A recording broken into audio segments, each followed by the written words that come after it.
The bell above you jingled as you entered the department store and mixed with the sounds of laughter coming from the two familiar men inside. You say men, but both are still young enough to be considered boys, closer to your own age than anything else. And while both are laughing, it is clear that the younger of the two is the instigator of the joke. Everyone in Woodmere knew of Harvey's clownish antics. You wave at the brothers, and they wave at you before you begin to peruse the produce. But for as long as you can remember, you don't know if you came to Milk's store for the products or for the staff. This recording has to contend with both a very angry Rottweiler and me being doped on painkillers, but it's fine. We will persevere, and I cannot believe it has taken me so long to finally get around to an episode about this man. My name is Mia, and this is Rainbow Relics, the show that introduces you to queer people that shaped human history and tries to cover the bad quality recording with classical music. This week I'm talking about the man on your screen at the moment, politician Harvey Bernard Milk. As usual, links to sources and any further reading is in the description below. Why do I keep thinking Harvey is short for Harvard? In 1897, Lithuanian-born Masha Milk decided job prospects were looking far better for him in the supposed land of the free, the United States of America. Changing his name to Morris Milk so it was more anglicized and palatable, he moved and settled on Long Island, New York. Once there, Morris got to work, starting a local synagogue which he named Congregation Sons of Israel, and, because of the rearing ambition within him, opened Milk's dry goods store. This store would eventually expand into Milk's department store, the largest department store on Long Island at the time. Morris, like many people, had a family, and from this family came William Milk. As well as inheriting his father's department store, William would go on to meet and marry a woman by the name of Minerva. Minerva was special for two reasons. She, like her husband, had served in the military, but she had been one of the famed yeomanettes of World War I. Minerva's second son was also the now famed Harvey Bernard Milk. Harvey's mother and paternal grandfather had a slew of world firsts between them, but it would take Harvey a little longer to realize his own potential. He was a typical middle-class New York Jewish kid. Born on May 22, 1930, he led a very average childhood. He had a bar mitzvah, he helped out in his family's department store, and he played the role of class clown in high school. According to Milk, high school was when he came out to himself as gay. Unfortunately, the 1940s aren't really known for their progressive attitudes, and Milk tried to drown out this side of him as much as he could. Alongside his love for opera, he played multiple sports, including basketball and football, both because he enjoyed the physical activity and to make sure that he kept his place as one of the boys. But where he felt the need to hide his sexuality as a teenager, his religion did not suffer the same fate. Quickly, a little side note? Yes. This definitely means nothing. But while I was researching this, I had the strongest feeling that Spider-Man was Jewish, and I could not let this go. Like, it stopped me from doing any other research. I had to find this out. He's a loose Protestant, so I don't know where I got my sources from. But then I ended up spiraling and reading this really cool article about the Jewish coding of a lot of superheroes, because many early comic book creators were Jewish. Like I said, it really doesn't matter. If I remember, I'll cite the article.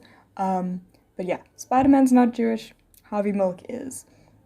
And being Jewish was a big part of Harvey Milk's identity.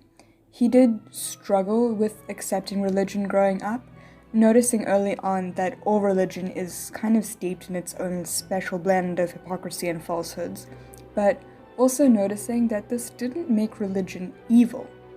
In the face of both his own confusion and the anti-Semitic nature of World War II, being Jewish was something Harvey stayed open about for the vast majority of his life. But this, coupled with the fact that he was queer, served to give him a deep understanding of being the other, which greatly influenced his politics later in life. After graduating from Bayshore High School, Harvey began studying at the New York State College for Teachers in Albany. Here would be his first taste of politics. the taste of losing elections at least, when he ran for freshman student president in 1947, but never ended up gaining the most votes. However, he did stay active in the student government. He also joined the Jewish fraternity Kappa Beta, as well as being an active member of the college sports scene.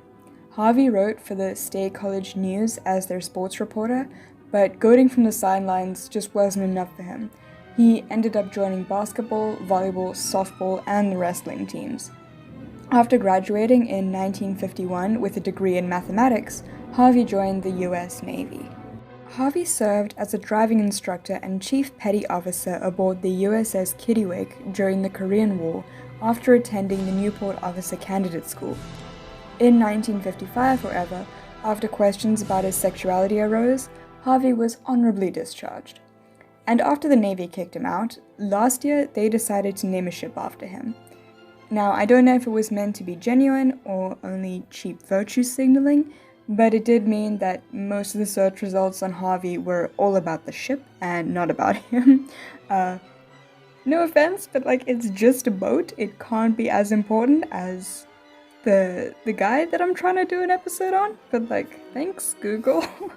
But even though he mostly accepted his sexuality, he had no major radical policies, regardless of how the Navy events make him out to be. Before his first journey into politics, Harvey was conservative in his ideas, campaigning for the Republican Representative Barry Goldwater in 1964, working in the prestigious financial district of Wall Street. And like many gay men at the time, he lived a vibrant double life. However, this double life found him in complications with the police more than once. Due to the vagrant pervert law, it was illegal for any congregating to take place between gay men. Even suspected congregating could get you fined. Harvey felt the heat of this unjust law cruising in Miami and allegedly in Central Park as well. Even with all these setbacks, being out in public gave Harvey the opportunity to meet another very influential member of the gay community, activist Craig Rodwell. He was famously the man to coin the term gay power, and was one of the spurring reasons for Harvey's political shift. Rodwell made the pillar of his identity one of embracing sexuality. He opened the Oscar Wilde Bookshop, which is famously the first LGBT bookstore in the whole of the United States. At first, Harvey disagreed with Rodwell's ideas, having lived his whole life up until this point comfortably in the closet. Sort of. Anytime his identity came into question, it created a negative event. But Rodwell was a gateway for Harvey. He showed that living a double life of lies was not the only way to be a gay man in the 60s. The dogs in my neighborhood are so loud right now, and I'm so sorry if this is being picked up. But we persevere. This is a free podcast thing. Harvey's interaction with Rodwell emboldened him, and in the mid-1960s, Broadway legend Tom O'Hagan opened the doors for Harvey to La Mama Experimental Theatre Club. As it is with all of us, theatre was the last step in Harvey's transformation of self-acceptance. In 1969, he came with O'Hagan to San Francisco to aid in the production of Hair. As their friendship blossomed, Harvey did away almost entirely with his conservative ideas. He thrived in the queer social scene of San Francisco far more than in Florida or New York. In 1970, he vehemently protested against the Vietnam War to the degree that he was fired from his Wall Street job. This left little negative impact on his life as a whole, and Harvey was quick to follow Tom back to New York, aiding in the productions of both Jesus Christ Superstar and Lenny. But harking back to his political roots, Harvey moved away from show business in New York when he permanently settled back in San Francisco in 1972. And he didn't just move to San Francisco, he moved to the heart of the queer scene in San Francisco, Castro Street. He opened up a camera store called, very originally, Castro Camera, at 575 Castro Street. This became more than a simple store, once Harvey's jokes and charisma allowed for him to easily assimilate into the community. Castro Camera became just as much a place to relax and socialize as it was a place to buy lenses and film. Finally able to express a side of himself that had been partly in the shadow for most of his life, The store always had his favorite opera playing in the background. He became such an iconic figure in the queer scene that he was dubbed the mayor of Castro Street. And only now have I realized that calling Marsha P. Johnson the mayor of Christopher Street is a... No, The Stonewall riots happened in 1969, which was before Castro Camera opened. So does that mean that Harvey is called because of... You can tell that I did not research this part. Moving on. But what I do know is that Harvey was friends with the actual mayor at the time, Mayor George... Well, okay, it's Moscone or Moscone? He helped Harvey gain standing in the San Francisco political sphere. In 1973, Harvey got his first taste of running for a political position outside the confines of college walls. But, unfortunately for him, he lost the running of his candidacy as one of San Francisco's Board of Supervisors.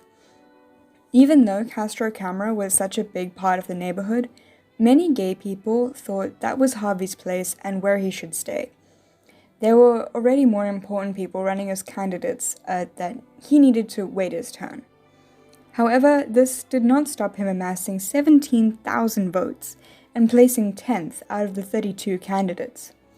He did still go on to successfully start the first official unification of LGBT businesses after 2 gay men were banned from opening a store. This added a greater sense of community as a whole and brought Harvey closer to the inner circle. A year later, he founded the Castro Street Fair to gain more traffic to the neighborhood's local businesses. 1974 was also the year Harvey's partner, Joseph Scott Smith, became his campaign advisor alongside Anne Cronenberg.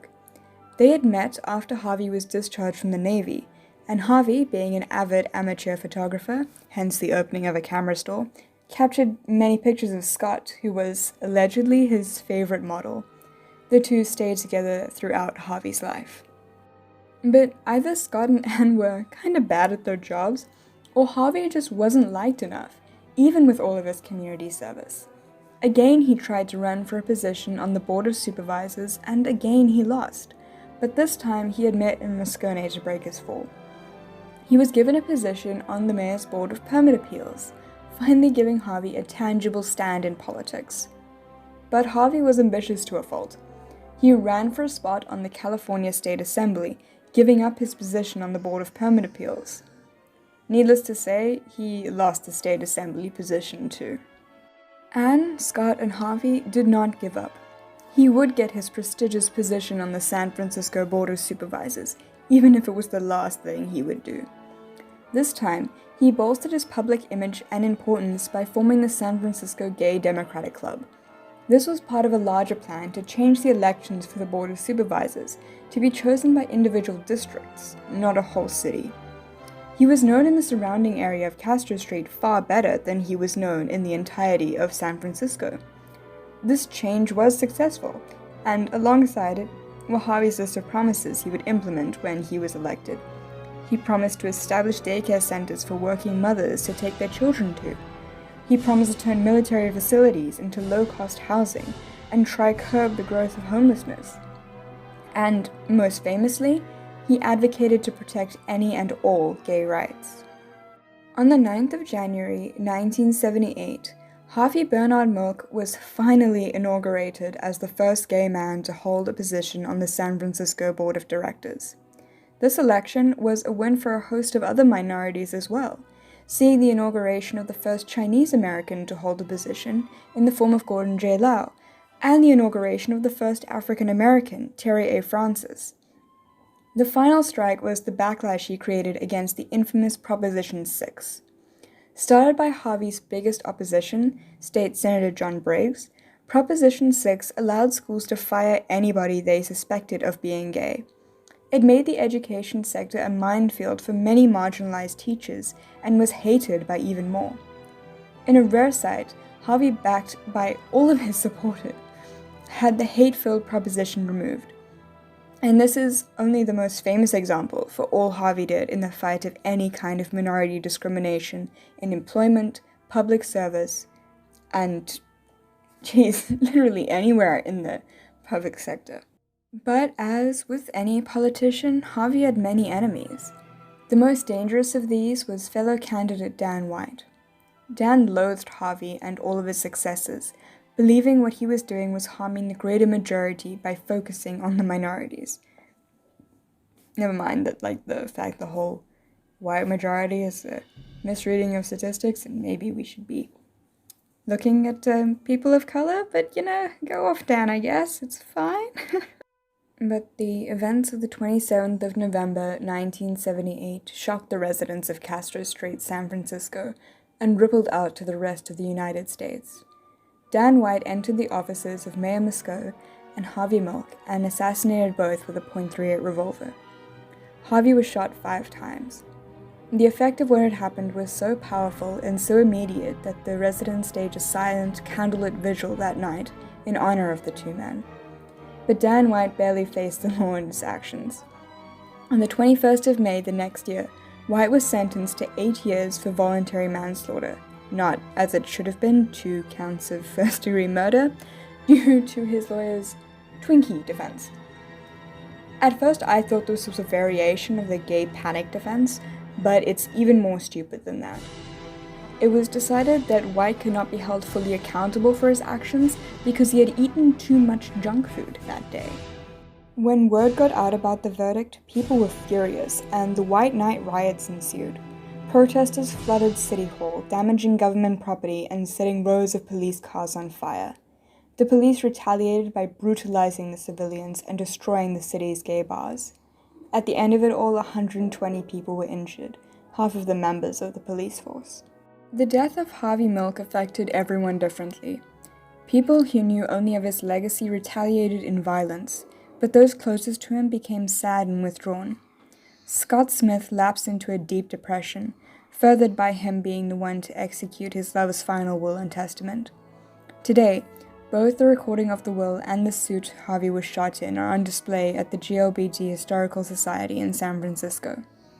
Smith himself died of AIDS-related pneumonia on the 4th of February, 1995.